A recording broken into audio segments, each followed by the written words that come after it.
नमस्कार दोस्तों, मैं सिराज साहिल।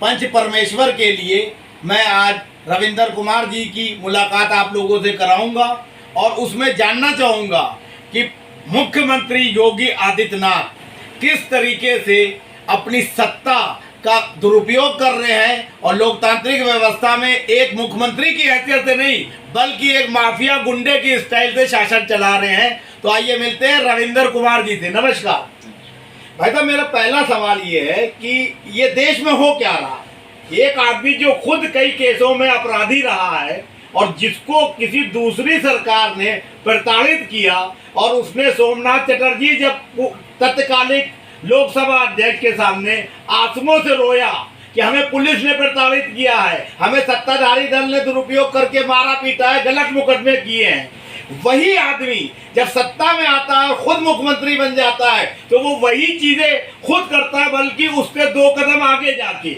और उसका पूरे देश दुनिया में कुछ खास लोग महिमा मंडन करते हैं, उसको जस्टिफाई करते हैं। तबकि लोकतांत्रिक व्यवस्था में ऐसा कहीं नहीं है कि आप किसी की प्रॉपर्टी को जो तोड़ दो, उसने जो मुकदमा है उसके ऊपर है, उस पर मुकदमा चलाओ, न्याय संगत उस पर फैसला करो। तो ये अगर मंत्री मुख्यमंत्री गुंडाई करेंगे तो लोकतंत्र कहाँ जाएगा, इस पे आप बताएं। देखिए, आज ही सुप्रीम कोर्ट के 4 भूतपूर्व न्यायाधीशों ने एक चिट्ठी देश के प्रधान न्यायाधीश को लिखी है और वो लिखने वाले वो लोग हैं जो वी सुदर्शन रेड्डी, के गोपाल गौड़ा,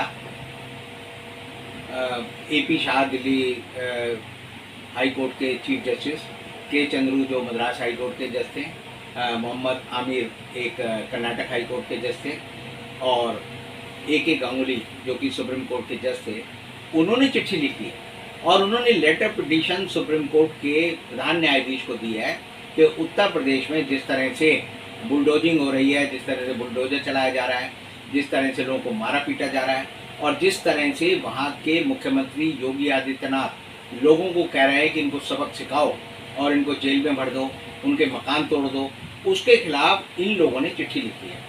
तो आप समझिए, अगर सुप्रीम कोर्ट के 4 भूतपूर्व न्यायाधीश, हाई कोर्टों के न्यायाधीश और दूसरे कानूनविद अगर देश के चीफ जस्टिस को कह रहे हैं कि आप सुओ मोटो स्वतः इस पर एक कार्रवाई करो, तो समझिए देश में पानी जो है सर से ऊपर चला गया। देश में जो संवैधानिक व्यवस्था है वो पूरी तरह से नष्ट हो गई है और इसीलिए अब आने वाले समय में अगर सुप्रीम कोर्ट इस मामले में पूरा संज्ञान लेती है और तुरंत त्वरित कोई कार्रवाई करती है तो आप समझिए आज के समय में भारतीय संविधान के अंतर्गत अगर हम कहें कि वहाँ पर राष्ट्रपति शासन लगना चाहिए तो उसकी पूरी भूमिका तैयार हो गई है।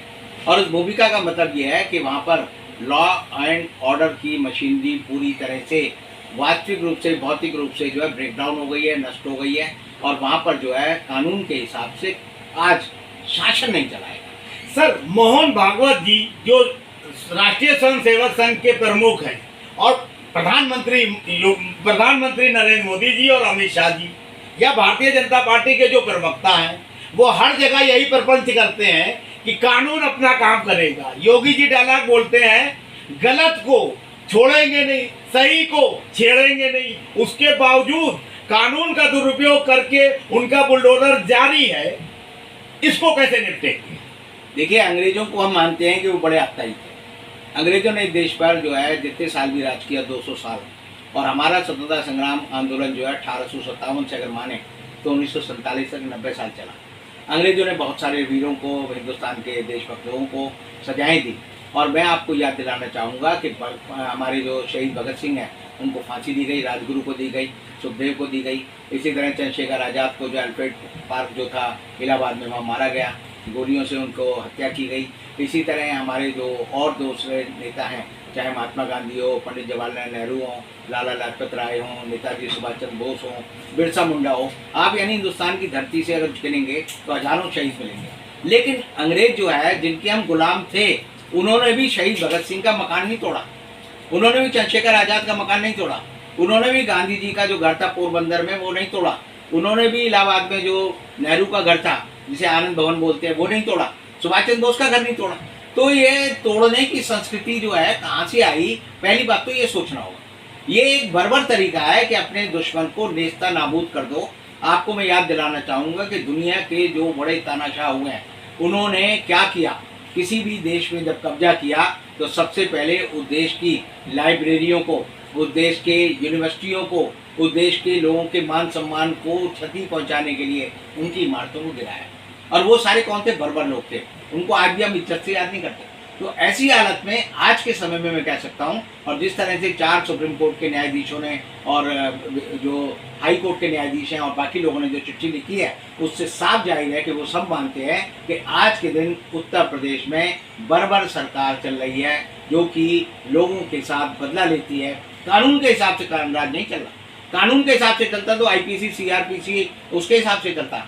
कानून कोई नहीं कहता कि आदमी को जो है आप जो है रात को उसके घर नोटिस लगाओ और उसका घर तोड़ दो। ये घर तोड़ने की परंपरा जो है ये भारतीय जनता पार्टी ने शुरू की है, और ये भारत के संविधान के ऊपर जो बुलडोजर चल रहा है। और अगर सुप्रीम कोर्ट नहीं चाहती तो आने वाले समय में हो सकता है ये लोग जो है सुप्रीम कोर्ट के न्यायाधीशों के मकान भी तोड़ दें, क्योंकि जिन लोगों ने चिट्ठी लिखी है उनके बाद भी योगी आदित्यनाथ और भारतीय जनता पार्टी कह सकती है कि अब इनको हिंदुस्तान में अपने घर में रहने का हक नहीं है, इनके घर तोड़े जाएंगे।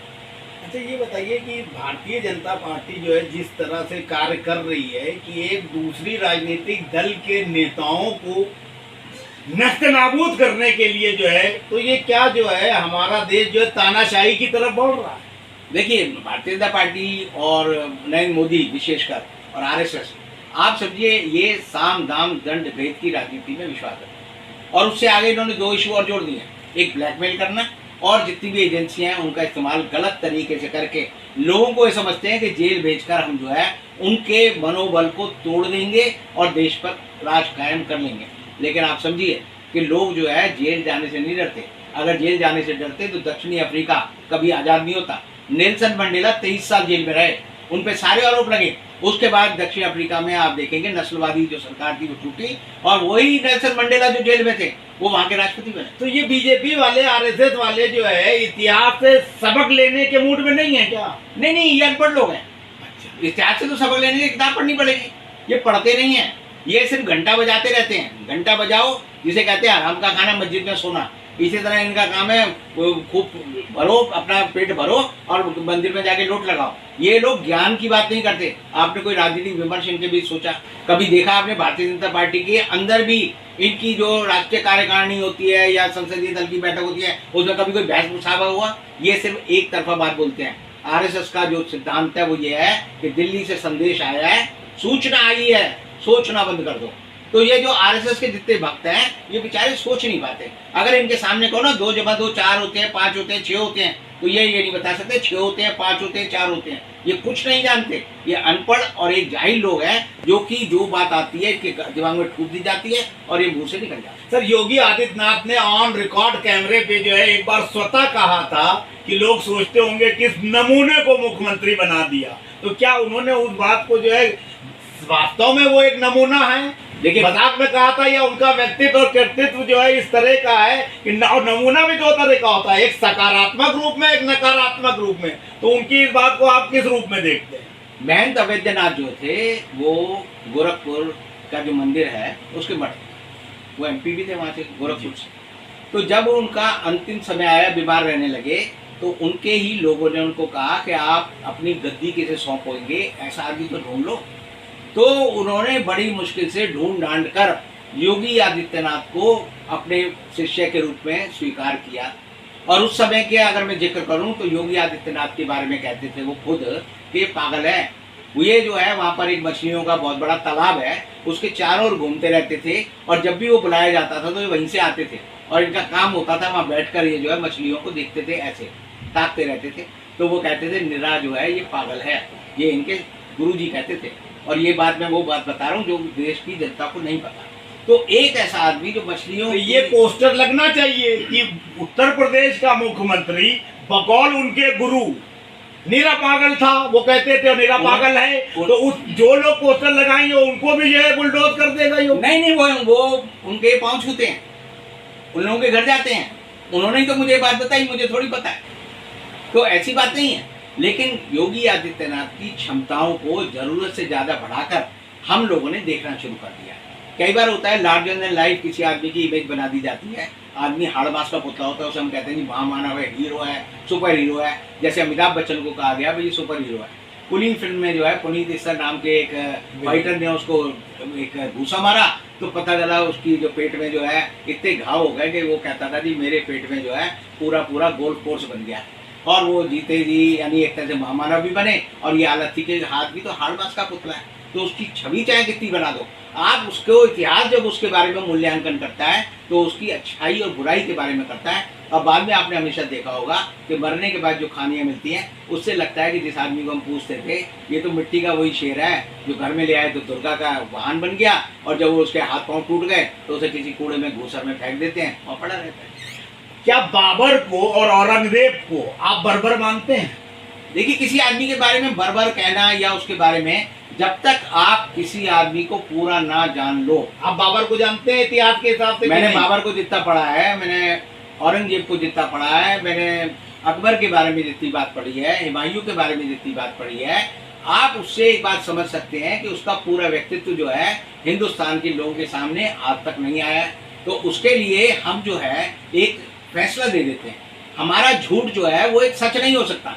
हम कोई भी बात दे सकते हैं, वो ओपिनियन नहीं हो जाती। और अगर आप झूठ का पहाड़ खड़ा कर दो तो ये नहीं वो सच हो जाएगा। सारे लोग कहने लगे जी सूरज जो है पश्चिम से उगता है, पश्चिम से उगता है, पश्चिम से उगता है, तो 140 करोड़ लोग भी अगर कहेंगे हिंदुस्तान के या दुनिया के 700 करोड़ लोग भी कहेंगे कि सूरज पश्चिम से उगता है, तो पश्चिम से नहीं उगेगा। अच्छा सर, एक चीज बताइए, खुली आंखों से साफ दिखाई दे रहा है कि ज्ञानवापी जो मस्जिद है वो तीन तरफ से तो इस्लामिक चित्रण उसमें दिख रहा है, एक तरफ से हिंदू मंदिर को तोड़ के बनाया हुआ प्रतीत होता है। एक पढ़े लिखे आदमी मैं भी हूं, आप भी, तो क्या मुसलमानों को उस विवादित जगह पे दावा करना चाहिए? काशी मथुरा पे इसका जवाब दे।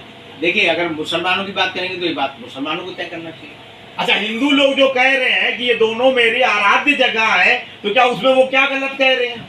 ऐसा होता है, जब आपको झगड़ा बनाना होता है तो झगड़ा बनाने के लिए आप जो है किसी भी बात को लेकर झगड़ा हो सकता है। सर, पहली नजर में आपको कैसा लगता है जब आप ज्ञान व्यापी का जो है वो देखते हैं ढांचा, वहां अगर आप गए हैं मस्जिद, जो गौरी शंकर की पूजा करने की बात 5 महिलाओं ने एप्लीकेशन दी, उसी के बाद ये विवाद गर्म हुआ, तो हम भी गए हैं, ज्ञान व्यापी भी मैंने देखी है, और मथुरा में ईदगाह भी देखा है, ठीक, अयोध्या भी देखा है, गोरखपुर भी देखा है। मैं एक नागरिक होने के नाते और एक मुसलमान होने के नाते ऑन रिकॉर्ड कह भी रहा हूँ, सवाल भी कर रहा हूँ कि वो दोनों चीजें प्रतीत होता है कि हिंदू धर्म के मानने वालों को बेइज्जत करने के लिए औरंगजेब ने ऐसा किया।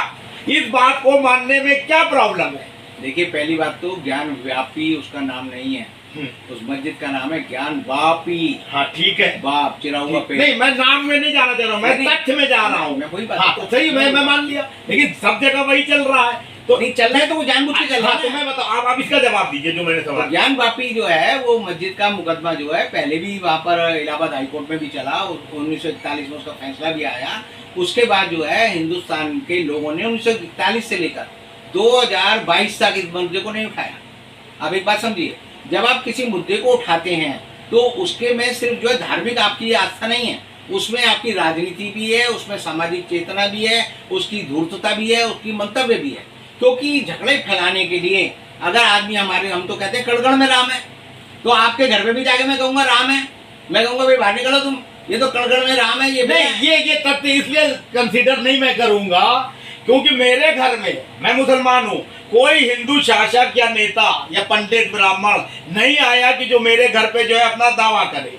मैं लॉजिकली सवाल कर रहा हूँ कि जो काशी और मथुरा की 2 प्रॉपर्टीज हैं, उनमें आपको एक एडवोकेट और एक नागरिक और एक हिंदू होने के नाते क्या प्रतीत होता है? सीधा सवाल। देखिए, अगर एडवोकेट की बात करेंगे तो एडवोकेट को कानून पढ़ना पड़ेगा। हम एडवोकेट की नहीं, हम एक इंसान की हैसियत से, इंसान की हैसियत से भी मैं कह रहा हूँ कि आज भी आप समझिए हिंदुस्तान में लिमिटेशन एक्ट है।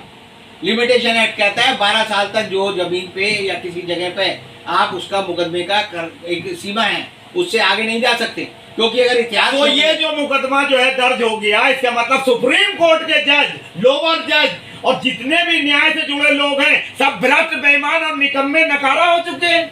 आप जजों को भ्रष्ट, बेईमान, निकम्मा, नकारा क्यों नहीं कहेंगे? भगवान थोड़ी है जज। आप आप समझिए उनके फैसले कोई हम अच्छा चलिए, उन्होंने जो है इसको इंटरटेन क्यों किया, इस पे जवाब दीजिए। उन्होंने जो फैसला राम जन्मभूमि बाबरी मस्जिद के बारे में दिया वो एक गलत फैसला है, ठीक। और अगर वो गलत फैसला है उसकी वजह से ये बाकी गलत फैसले शुरू हो रहे हैं। अच्छा, फैसला अभी नहीं हुआ है। मैं कह रहा हूँ कि राम मंदिर का जब डिसीजन दिया गया था, इतना हमें भी पता है, रंजन गोगोई साहब ने जो फैसला किया था, उस फैसले के बाद राम मंदिर का निर्माण शुरू हो गया, ठीक है। मोहन भागवत जी कहते हैं कि काशी और मथुरा ये दो जो है हमारी आस्था के विषय है। हर मस्जिद में शिवलिंग नहीं देखना चाहिए हिंदुओं को, उन्होंने साफ कहा। तो ये तो उन्होंने अच्छी बात कही ना। वो तो इसलिए कही कि अमेरिका ने जूते बजाने शुरू कर दिए। अच्छा, तो क्या अमेरिका से डर गई? अमेरिका से डर गए। अच्छा, तभी मोहन भागवत ने कहा कि तो फिर वापस क्यों नहीं ले लिया केस? अगर अमेरिका से डर गए तो कोर्ट से वो केस वापस हो जाना चाहिए। केस कौन करता है? आरएसएस करती है। नहीं, आरएसएस करवाती है। कानून हमें इतना पता है कि मैं एक नागरिक हूँ, जागरूक नागरिक हूँ, राजनीति करवाई जाती है। अच्छा, असदुद्दीन पे आ जाइए। असदुद्दीन ओवैसी जिस तरह से कुरान शरीफ और हदीस का हवाला दे के पब्लिक मीटिंग में माँ आयशा कौम की माँ और पैगंबर साहब कह के दूसरे धर्म को चैलेंज करते हैं और अपनी बातों को बताते हैं, क्या वो सही है? इतने बड़े पैगंबर और उनकी वाइफ के बारे में सार्वजनिक टिप्पणी करके दूसरे लोगों को बवाल करने के लिए आमंत्रित करने का कृत्य करना क्या असदुद्दीन के लिए सही है? मैं एक आदमी पे जा ही नहीं रहा। इस बात में अगर वो कोई बात गलत कहते हैं तो तुरंत उनके सजा दर्ज होनी चाहिए, देश में कानून है। अच्छा सुनिए, नुपुर शर्मा ने जो वक्तव्य दिया उसको आप किस नजरिए से देखते हैं? देखिए, वो एक अवांछित वक्तव्य था जिसे हम कहते हैं राजनीति में बिलो द बेल्ट। आप जैसे बात कर रहे हैं तो हम एक दूसरे के बात करेंगे। अब मैं बिलो द बेल्ट अगर आपके हमला करता हूं तो उसे अनैतिक माना जाता है। एक धर्म नैतिकता बची है इस देश में? देखिए, राजनीति में नैतिकता नहीं है तभी तो ये झगड़े हो रहे हैं। तो राजनीति में अगर नैतिकता नहीं है, मैं वहीं पे आ रहा हूँ, वो नैतिकता और जागरूकता कौन लाएगा? ये लोग लाएंगे। लोग पढ़ेंगे, लिखेंगे, समझदार होंगे, तब आएगा। अरस्तु का कहना है कि बात वो करना चाहिए, बहुत बड़े दार्शनिक हुए हैं।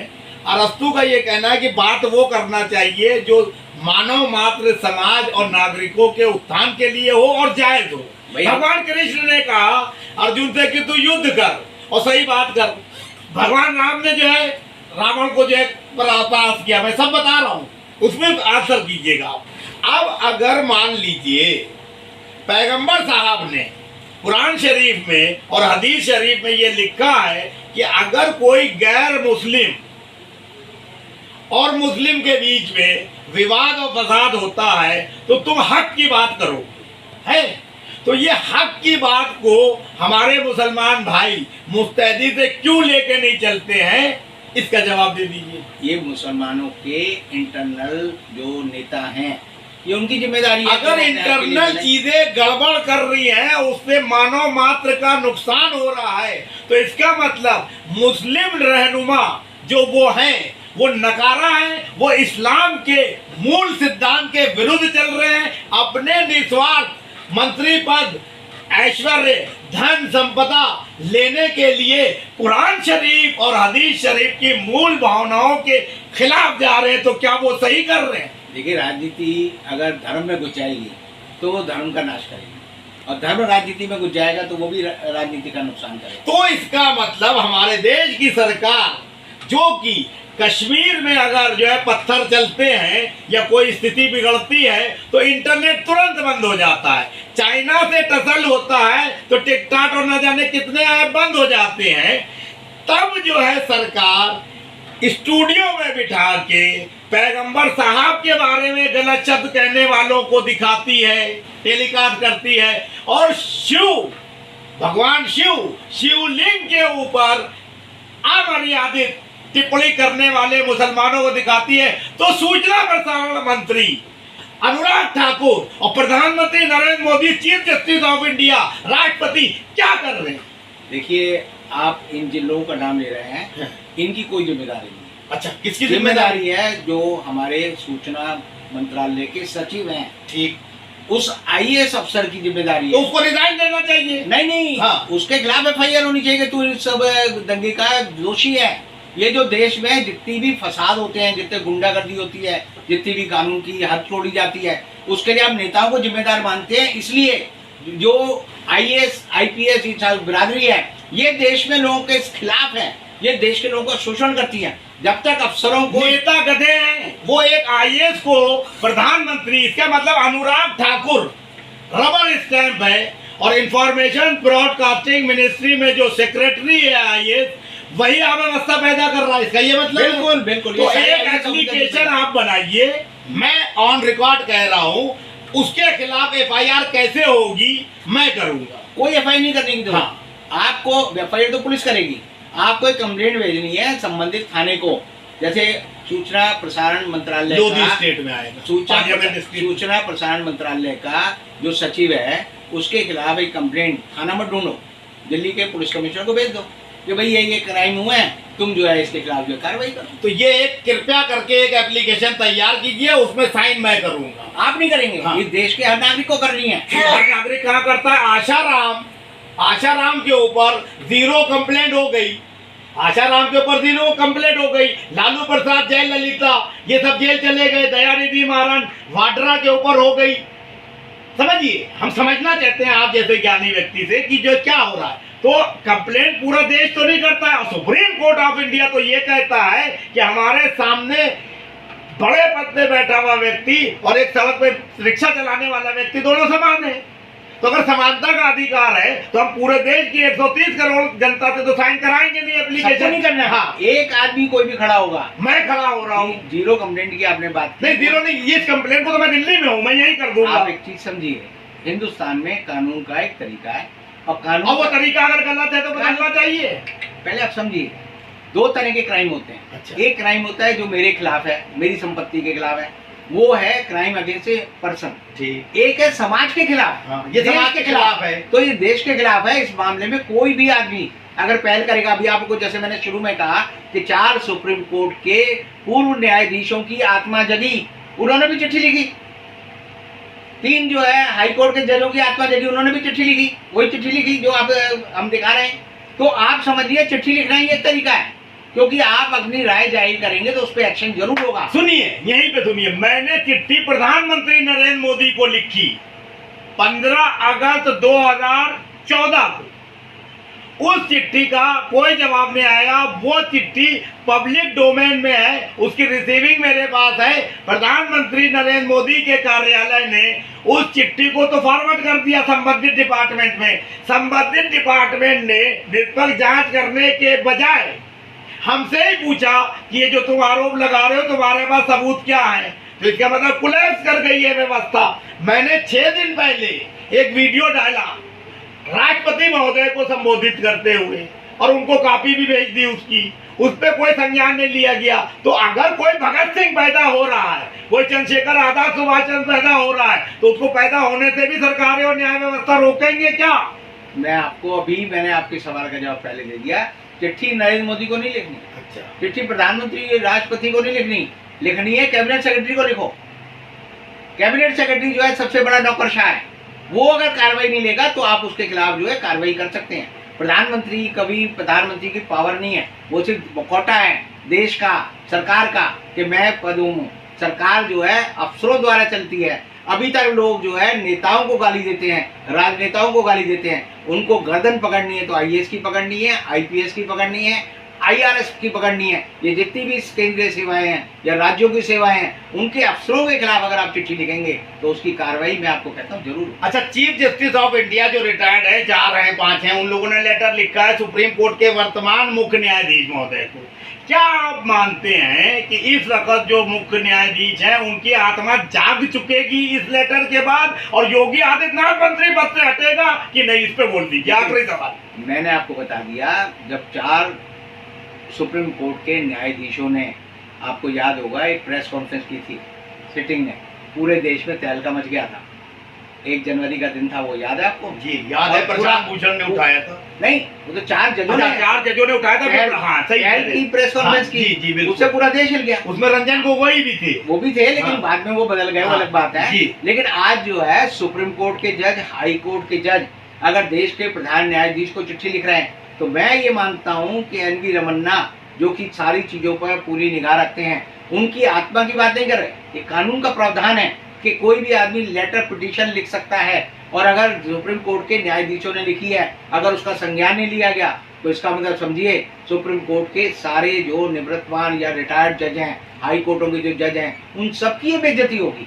तो देश के लोकतंत्र को बचाने की जो उन्होंने अलग जगाई है, अगर उस पर कार्रवाई होगी, तो जैसा कि मैंने कहा आर्टिकल 355 ऑफ द कॉन्स्टिट्यूशन, उसके अंतर्गत जो है इसमें अगर संज्ञान लिया गया, तो 356 के तहत यूपी में बड़ी जल्दी राष्ट्रपति शासन लगाना पड़ेगा। और तब जितने भी लोग हैं जिन्होंने ये पत्थरबाजी और दूसरी की घटनाओं की आड़ लेकर लोगों के मकान गिराए हैं, लोगों को बंद किया है, उनको हिरासत में रखकर प्रताड़ित किया है, उनकी वीडियो और ऑडियो डाली है, जिन पुलिस वालों ने और बाकी लोगों ने मिलकर इस सब काम में हिस्सा लिया है, मैं ये मानता हूँ कि एनवी रमन्ना के रहते हुए और बाद में जो नए दूसरे एक मुख्य न्यायाधीश आएंगे DY चंद्रचूड़, उनके रहते हुए उन सबको सजा जरूर मिलेगी और यूपी में राष्ट्रपति शासन जरूर लगेगा। धन्यवाद।